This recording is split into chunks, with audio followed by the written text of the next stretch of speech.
আসসালামু আলাইকুম। অনলাইন জগতে সম্প্রতি একটি বিষয় আমরা প্রায় দেখছি।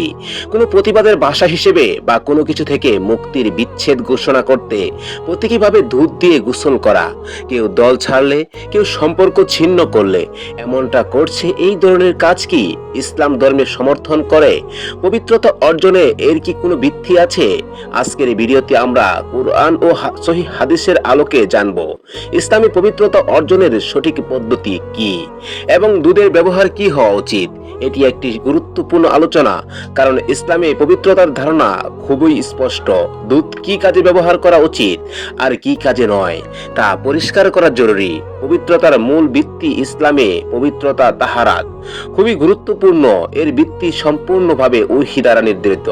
পবিত্রতার মাধ্যমে কুরআন ও হাদিস অনুযায়ী সাধারণ স্বচ্ছ পবিত্র পানি, যেমন বৃষ্টি, নদী, ঝর্ণার পানি দিয়েই গোসল, অজু ও পবিত্রতা অর্জন করতে হয়। দুধ পবিত্র কিন্তু পরিষ্কারক নয়। দুধ নিজেও পবিত্র, হালাল খাদ্য, কিন্তু এটিকে পবিত্রতা অর্জনের মাধ্যম হিসেবে আল্লাহ বা তার রাসূল সাল্লাল্লাহু আলাইহি সাল্লাম নির্ধারণ করেননি।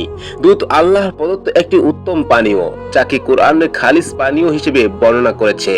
এটি পান করার জন্য, অপচয় করার জন্য নয়। ইসলামে ফরজ গোসল যেমন জানাবাত, মাসিকের পর, এবং সুন্নাহ গোসল যেমন জুমআ গোসল সব সময় পানি দিয়েই আদায় করতে হয়। দুধ বা অন্য কোনো পানীয় দিয়ে গোসল করলে সেই ফরজ বা সুন্নাহ গোসল আদায় হবে না। গোসলের সঠিক পদ্ধতি: দুধ দিয়ে গোসলের বিধান শরীয়তের ভিত্তি নেই। দুধ দিয়ে গোসল করা বা প্রতীকীভাবে পবিত্রতা অর্জনের এই কাজের কোরআন বা সহিহ হাদিসে কোনো ভিত্তি নেই। এটি একটি নতুন প্রথা, বিদআত বা নিছক সামাজিক রাজনৈতিক প্রতীকী কাজ মাত্র, যার সঙ্গে ইসলামী পবিত্রতার কোনো সম্পর্ক নেই। অপচয়ের গুনাহ: মুসলমান হিসেবে খাদ্য দ্রব্যের অপচয় করা একটি বড় গুনাহ। দুধ আল্লাহর প্রদত্ত একটি নিয়ামত, যা বহু মানুষের আহার। এই নিয়ামতকে গোসলে ব্যবহার করা স্পষ্টতই অপচয়। কুরআনের নির্দেশ আল্লাহ অপচয়কারীকে অপছন্দ করে।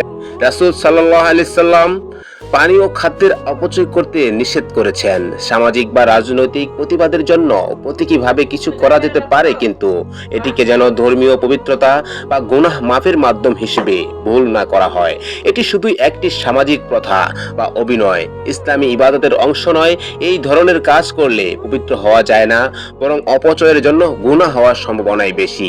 পবিত্রতা অর্জনের জন্য সর্বদা আল্লাহ দেওয়া সহজ ও প্রমাণিত পথ পানি অবলম্বন করুন এবং খাদ্যের অপচয় থেকে বিরত থাকুন। আজকের আলোচনা থেকে যদি আপনার ভুল ধারণা ভেঙে থাকে, তবে লাইক করবেন, চ্যানেলটি সাবস্ক্রাইব করে রাখুন, ভিডিওটি শেয়ার করে দিন, যাতে আপনার বন্ধু বান্ধব ও পরিচিত জনরাও এই গুরুত্বপূর্ণ বিষয়টি জানতে পারে। ধন্যবাদ সম্পূর্ণ ভিডিও দেখার জন্য।